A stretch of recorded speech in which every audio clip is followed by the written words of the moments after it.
Alam mo ba, 70% ng Pinoy nalulugi sa unang investment? Hindi dahil sa scam, kundi dahil sa sarili nilang maling choices. At ang mas nakakagulat, hindi talaga pera ang problema, kundi mindset. Maraming Pilipino ang nag invest ng hindi naiintindihan ang pinapasok. Nagpapadala sa hype ng mga kaibigan at umaasa sa mga pangakong sure profit. At kung hindi mo alam ang pagkakamaling ito, malaki ang chance na magiging bahagi ka rin ng 70%. Pero hindi ito para sisihin ka.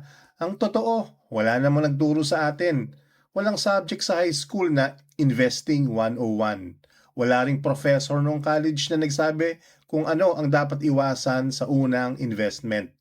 Kaya karamihan, nagtatry lang, hoping na sana kumita. Pero most of the time, error. Kung iisipin mo, nakakabahala kung gaano karami ang nawawalan ng pera. Yung iba, one time, big time ang ipon. Tapos isang maling investment lang, ubos. Yung iba naman, dahil sa takot, hindi na bumabalik sa investing kahit kailan.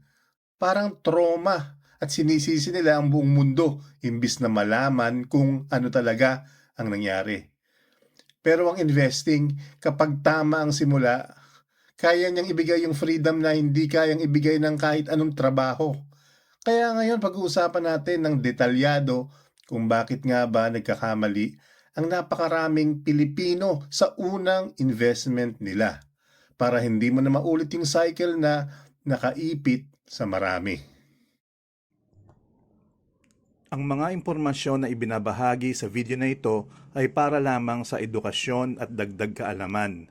Hindi ito itinuturing na personal na financial advice. Kumonsulta pa rin sa isang lisensyadong financial advisor bago magdesisyon tungkol sa investments. Ang pinaka-common na dahilan kung bakit nalulugi ang beginner investor ay simple. Hindi sila nagre-research. Sa maraming pagkakataon, ang desisyon na maglagay ng pera sa isang oportunidad ay batay lamang sa narinig o nakita sa paligid at hindi sa sistematikong pag-unawa sa instrumento ng investment. Ang tunay na research ay hindi isang mabilis na paghahanap sa internet o pagtitiwala sa kumpiyansa ng ibang tao. Ito ay ang masusing pagsusuri ng kung paano talaga kumikita ang isang investment, kung anong mga mekanismo ang nagpapatakbo dito at kung ano ang mga dahilan ang maaaring magdulot ng pagbaba o pagkawala ng puhunan. Kabilang dito ang pag-uunawa sa struktura ng kita. Kung galing ba ito sa aktwal na operasyon o mula lang sa bagong pondo ng papasok na investor.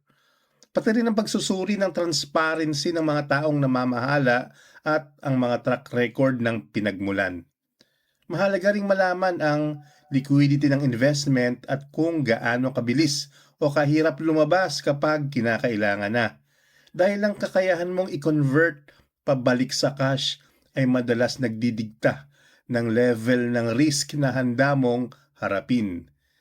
Hindi rin dapat pinalalampas ang pagtingin sa mga fees, commissions, at iba pang nakatagong gastos na pwedeng kumain sa returns sa paglipas ng panahon. Bukod sa mga numerical aspects, dapat din natin malaman ang mga legal aspects ng produkto o kumpanya. Kung ito ba ay rehistrado, may sapat na dokumentasyon, at sumusunod sa mga umiiral na batas at mga regulations. Dahil ang kawalan ng proteksyong legal ay nagpapataas ng posibilidad ng pagkawala. Kapag walang tamang research, mas madaling magpadala ang investor sa emotion. Kapag tumaas ang presyo, papasok agad dahil ayaw mapag-iwanan. Kapag bumaba naman, mabilis magpanik at magbibenta agad. Dahil hindi nila alam kung ano talaga ang pinapasok nila. Hindi nila napaghandaan ang mga risk at hindi nila alam kung paano protektahan ang pera nila. Kaya sa huli, mas mataas ang chances na malugi. Hindi dahil mahina ang investment, kundi dahil mahina ang foundation ng kaalaman bago pumasok. By the way, kung gusto mo ring magsimula sa pag-aaral ng pera at investments, iniligay ko sa description yung mga top financial books na personally kong nire-recommend. Affiliate links yan. Ibig sabihin, kapag bumili ka gamit yung link, may maliit akong komisyon pero walang dagdag na bayad sa'yo. Sa ganitong paraan, natutulungan mo rin akong makagawa pa ng mga free videos tulad nito. Maraming salamat sa support. Ito ang isa sa pinakamalaking traps ngayon, FOMO, Fear of Missing Out. Isang viral TikTok video lang na kumita ako 5,000 in one day. Tapos bigla kang may stress sa utak mo. Ako? Wala pa? Akala mo late ka na. Akala mo mauubusan ka. Pero ito ang hindi alam ng karamihan. Kapag nakita mo na ang investment sa social media, madalas huli ka na. Kasi kapag kumalat na, ibig sabihin dumami na ang late investors. At kung dumami na ang late investors, ibig sabihin nagtaas na ng presyo. Kung papasok ka sa taas, saan ka lalabas? Sa baba. Kaya ito ang nangyayari. Buy high, sell low. Panalo ang hype creators, talo ang ordinaryong Pinoy. Crypto, meme coins, NFTs, ano nangyari? Pare-pareho. Papakita sa iyo yung screenshot na malaking profit pero hindi ipapakita yung days na nalugi sila ng 70%. At yung first timer, siya yung madalas masunog. Dito, nagsisimula ang malalaking pagkakamali ng karamihan. Kung saan kumita ang kaibigan mo, hindi ibig sabihin kikita ka rin. Magkaiba kayo ng trabaho, magkaiba kayo ng responsibilidad, magkaiba kayo ng tolerance sa stress, magkaiba kayo ng time horizon. Pero ang nangyayari, halos lahat ng Pinoy aggressive sa simula. Hinahabol yung malaking kita agad, pero deep inside, conservative pala ang personality nila. Hindi nila kaya yung biglang bagsak ng market. Kaya konting red, panic sell. Konting hype, buy. Kaya walang profit. Puro emotional decisions. Parang sa gym, may nakita kang program na ginawa ng fitness influencer. Pwede sa kanya kasi athlete siya. Pero sa'yo, hindi bagay. Ganon din sa investing.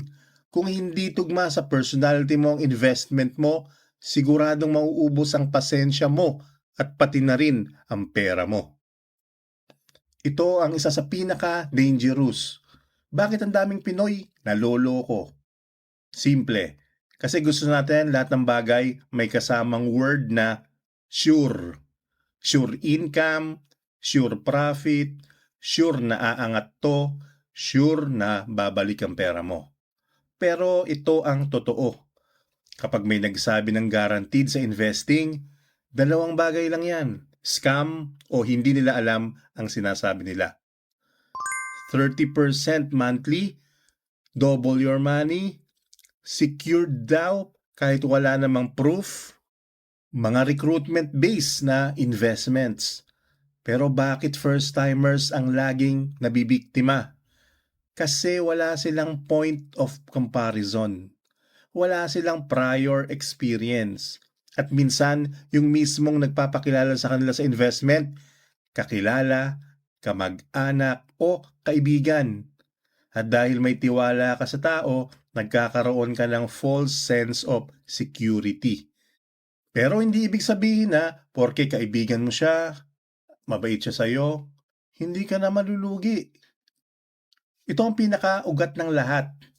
Ayaw nating maghintay.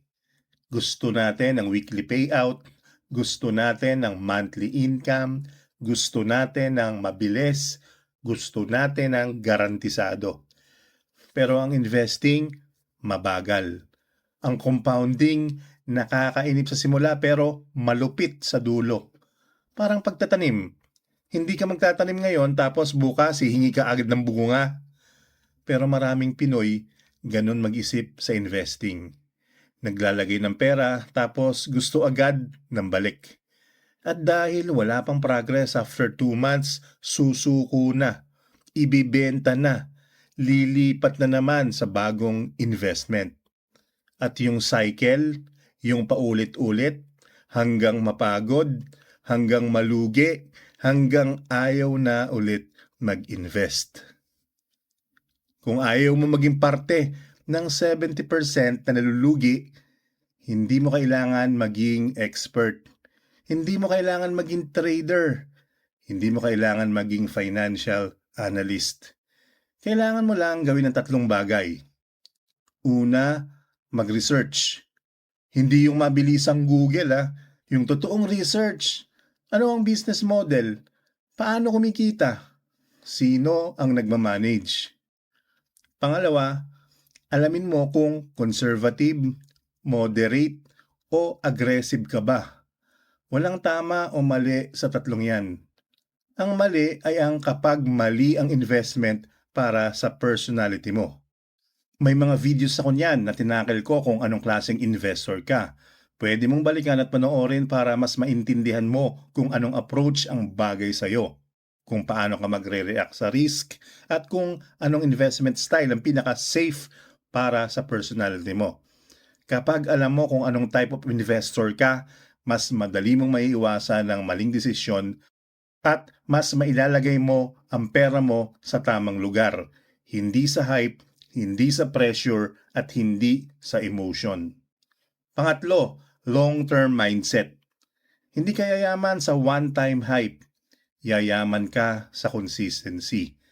At tandaan mo to, lahat ng successful investors ngayon nagsimula ring clueless. Pero hindi sila tumigil. Hindi sila nagpadala sa hype. Hindi sila nagpadala sa takot. Nagpatuloy sila kahit may losses. At natuto sila. Kaya kung seryoso kang umiwas sa 70% na nalulugi, siguraduhin mong hindi ka papasok ng bulag. Stay sharp, stay informed, at tandaan mo, sa investing, hindi ang pinakamabilis ang nananalo. Ang nananalo yung marunong maghintay.